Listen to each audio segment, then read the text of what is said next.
My name is Rajiv, and I want to make a very short video, well, a very short introduction on a video on the Red Fort in Delhi.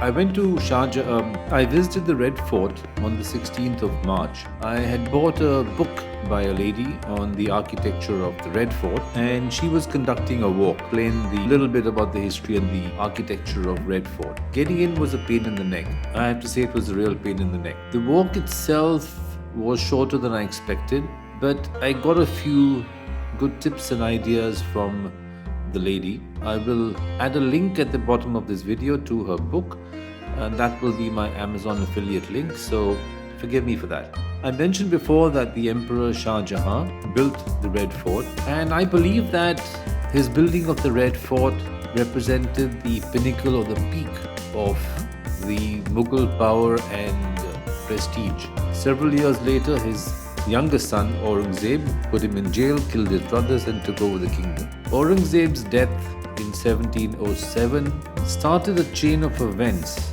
causing the implosion of the Mughal Empire and finally leading to the ascendance of the British in India. The British destroyed most of the original structures of the Red Fort, and I'm talking about the internal structures. So when you walk inside, you actually wonder what on earth is happening. There seems to be nothing. On one side, you have some of the old British structures. The British wanted to destroy everything, but I believe it was Lord Dalhousie who stopped this. One of the few decent things that Lord Dalhousie did as the Viceroy. The British used the Red Fort as a barracks, and they stole most of the gold lining and most of the jewelry that was embedded into the walls of the Red Fort. Aurangzeb built a few structures, and a couple of the later Mughals built some of the structures. At one end of the fort is a bridge going to Salimgarh. I couldn't go into Salimgarh because the army have taken over that place, and it's a bit of a tragedy because this is where Aurangzeb had imprisoned his daughter Zebunisa and his son. I didn't go to the Bauli or the stepwell this time, but I will do that later. The government has added in a few museums, some decent toilets thankfully, and a restaurant. Luckily they have not made it a mess, but I wish there was more life. There's too much security around the place. It is a shame because it's a beautiful fort and very few people know of the historical significance of this place. I'll probably be back during the monsoons, even though I don't like the monsoons, or the Delhi monsoons. I don't like the Delhi monsoon, but I'll probably be back because that's about the only time we're going to see clouds. And from now to July, the sky is going to be bland, boring, and full of haze.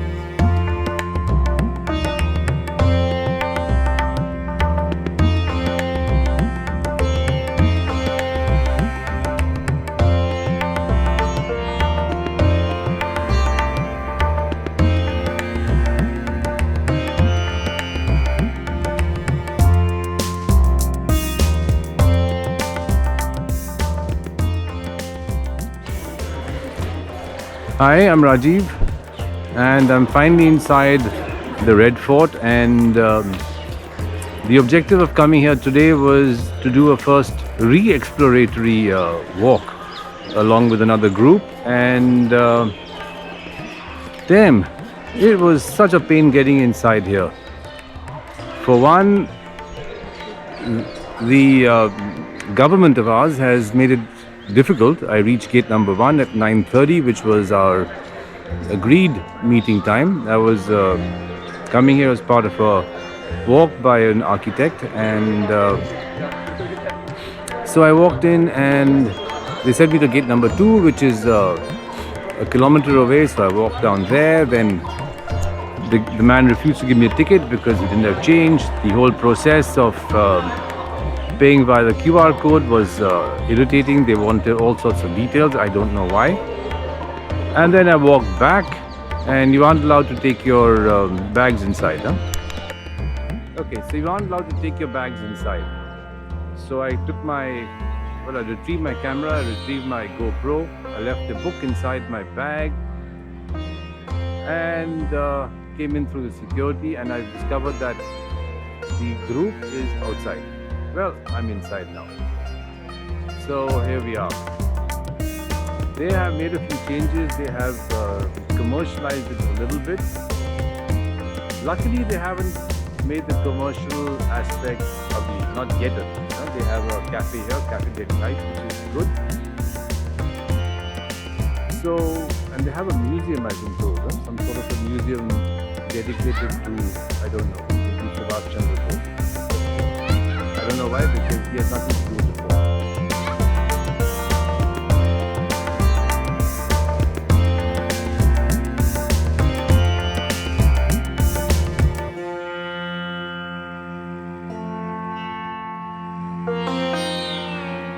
I'm about to exit through the Meena Bazaar, which was not where the king went to shop or the queen went to shop, but they displayed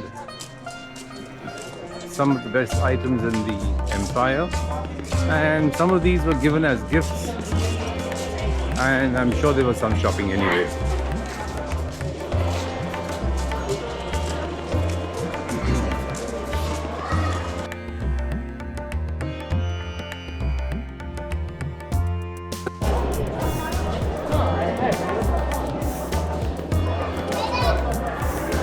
This, they said, is the entrance for the artist.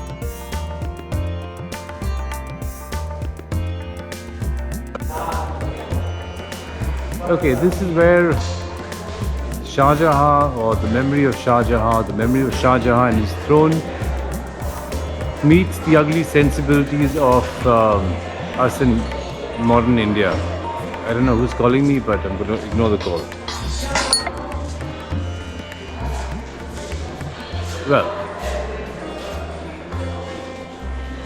the arches are stunning, and at least based on the talk that I've been listening, there was a purpose to every aspect of the design, not just the aesthetic. I don't know what is wrong with us, but clearly we have no sense of the aesthetic. This is the I'm at the Diwan-e-Aam, or what you might call the area where the king met everybody, and where he sat and addressed the public or met the public. So I can only try to imagine the kind of splendor and the grandeur of Shah Jahan and his empire.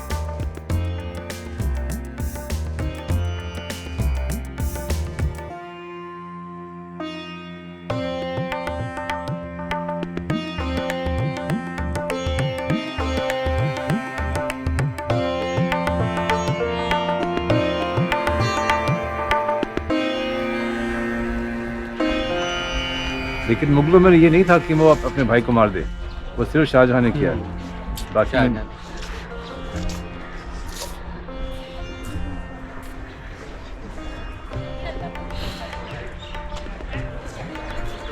Okay, so this is the Diwan-e-Khas. These sets of buildings are the private quarters of Shah Jahan, and you can't go up. They have blocked the entrance to the platform. I used to go to the platform once upon a time, but now it's all gone. So the British, it seems, destroyed about 90% of the structures inside Red Fort. So it's very difficult now to make out what belongs where and what the connections were and how they worked. And I think we're just lucky that they didn't destroy it all. And well, like the young lady who was leading our walk said, we might want to curse the colonials, or the British colonial rule, and the British rulers just used the Red Fort after 1858 as a kind of a ceremonial place to build their own glory, and that's what we do today, without any sense of history.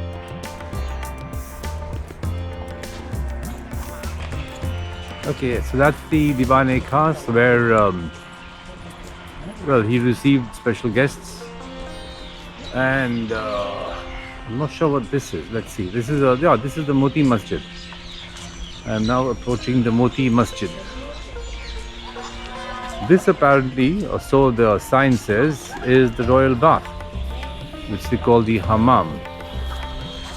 And yeah, this one is the Moti Masjid. I don't know if it's used anymore. And oh yeah, Aurangzeb built this for his personal use.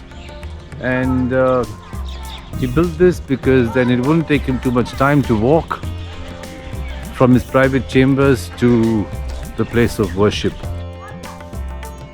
And here are some gardens, and it's, you know, you have a hodgepodge really of old Mughal structures mixed with the British structures. And the British structures, I will say, look completely inappropriate. The Brits looted this place. They went on this orgy of destruction and looting after 1858, and they made a complete bloody mess. I think many of them became rich because of the looting out here. Yeah, that's part of history for you, huh? Yeah, so the army guy at the gate told me that I won't even be allowed to go there. Photography is a distant dream. It's a tragedy because I wanted to see where all these old people were imprisoned, including Aurangzeb's sons and his daughter Zeb-un-Nisa. I am fascinated by Jahanara. Jahanara was Shah Jahan's favorite daughter and Aurangzeb's favorite sister. Zeb-un-Nisa was Aurangzeb's favorite daughter and a well-known poet who wrote under the pseudonym Makri.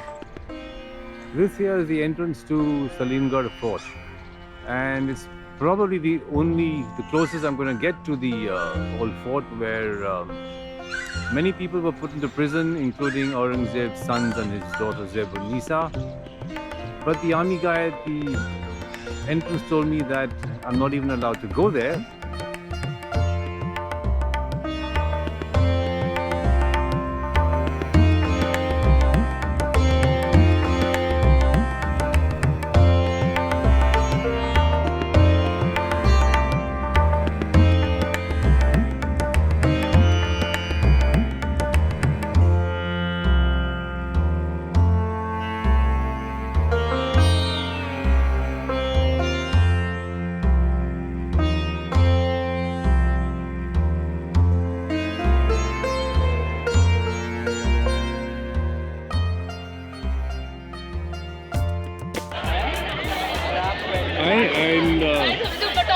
I'm Rajiv again, and I've left Red Fort now, and I'm standing opposite the entrance of the Red Fort. As you can see, there are a lot of crowds, a lot of people out here. I didn't shoot this particular entrance video in the morning because the sun was behind the entrance and we have the national flag on top. For some reason, the police have converted this place into some sort of, I don't know, almost like a prison. Huh? It's tough getting inside. There are police all over the place. And they say that they've done this for a long time. And they also say that the extra barricades have come up because of the farmers. So I tried to enter from this point in the morning, and they sent me off towards what they call gate number 2, which is near Jama Masjid. That's about 1 kilometer away, so I walked there, got my ticket, walked back, and now I am going to Fatehpuri. I don't know if I'm going to take any pictures on the way. I just did that last week, and I think I'm going to start my walks in the gullies, maybe around Fatehpuri and stuff like that, or maybe Nai Sarak. I don't know. Let's see. I will come back to Red Fort in July or August, and I will do the same for the other monuments. And the reason why I'm looking at July or August, even though the weather is the worst, is because it's monsoon time. Lousy weather, but we might have some monsoon clouds which might actually, the monsoon clouds might make the pictures better. I am Rajiv, and I want to take you through some of the challenges in the photography at the Red Fort. I had gone there as part of a walking tour. There was a book written by an architect about the Red Fort, and there are some challenges. I will go back, but that will probably be around the monsoon time when you have better clouds. Challenge that you have are the ugly security structures. The second is that the tourists look completely out of place. They look strange against the old structures. Some of the glass barricades around are horrible.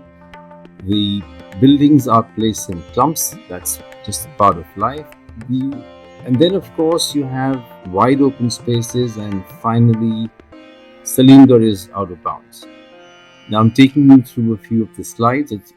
Some of these pictures you have already seen, but it's worth having a look at them again. In the first photograph, you will see the entrance to the Red Fort, and you see the tourists in front. So you have this ancient structure with people wearing modern clothes in front of the structure. That's part of life. In the second photograph, you have the entrance to the Red Fort and these horrible security barriers in front of it. In the third image, you have the security guards sitting, and that image itself would have been nice with the two staircases sloping towards the center, but there he is sitting behind the barricades and the barbed wire. What do?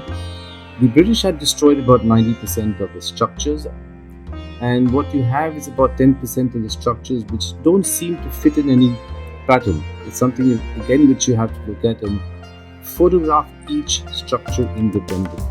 And now you see Shah Jahan's past, let's say the area where he used to meet his special people, and that again is you aren't allowed to go inside, so you're stuck standing on the outside, and the barricades prevent people walking inside. And then you have his throne. Unfortunately, the throne is behind a horrible pane of glass which is not even non-reflective. They could have done something about the aesthetic. Salimgarh is out of bounds, and I find that to be a tragedy because I was very keen to walk across and photograph the place where many people had been imprisoned, including Zebun-Nisa, who is or was Aurangzeb's daughter. She was his favorite daughter, and she wrote under a pseudonym Makfi, which means the hidden one. In the last image, you see what I would say is one of the boundary walls of the Red Fort, and you see this grass in front of it. So you have this very odd structure inside, and half of the place is out of bounds because it's been taken over by the government or by the army. It's just one of those things. So when you have to photograph it, or when I will go back to photograph it, is something that I will take note of. It's a part of life.